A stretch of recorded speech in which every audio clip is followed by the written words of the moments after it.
Seenu Ramasamy director அவருடைய படம். இவரையும் இன்னொருத்தரையும் வச்சு அவர் ஒரு படம் டைரக்ட் பண்ணுறதாக இவர் நடிக்கிறதாக இருந்துச்சு. விக்ரமை பொறுத்த வரைக்கும் நல்ல நடிகரும் கூட. சில படங்கள் வில்லனா கூட நடிச்சிருக்கிறாரு. இப்போ அந்த படங்கள் பண்ணுற ப்ராஜெக்ட்ஸ் இருந்துச்சு. இன்னொரு படமும் இவரே பண்ணுறதா இருந்துச்சு. சூரியோடைய காம்பினேஷன் ஒரு படம் பண்ணுறதா இருந்துச்சு. அந்த படமும் ட்ராப்ச்சு. அந்த மாதிரி ஒரு பெரிய ஒரு தனக்கான ஒரு அங்கீகாரம் கிடைக்கலங்கிற ஒரு மன அழுத்தத்தில் இருந்தாப்புல. நேற்று காலை நம்ம பேசிகிட்டு இருக்க நேற்று காலையில் தான் மதுரையில் போய் இறங்குறாரு.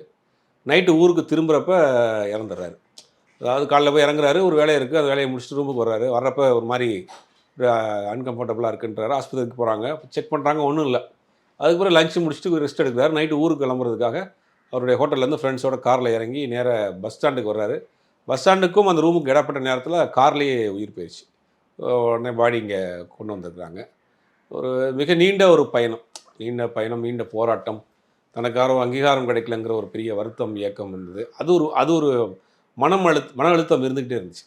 கிட்டத்தட்ட ஒரு 1.5-2 வருஷத்துக்கு முன்னாடி ஒரு சின்னதாக ஒரு ஸ்ட்ரோக் மாதிரி ஒன்று வந்துச்சு.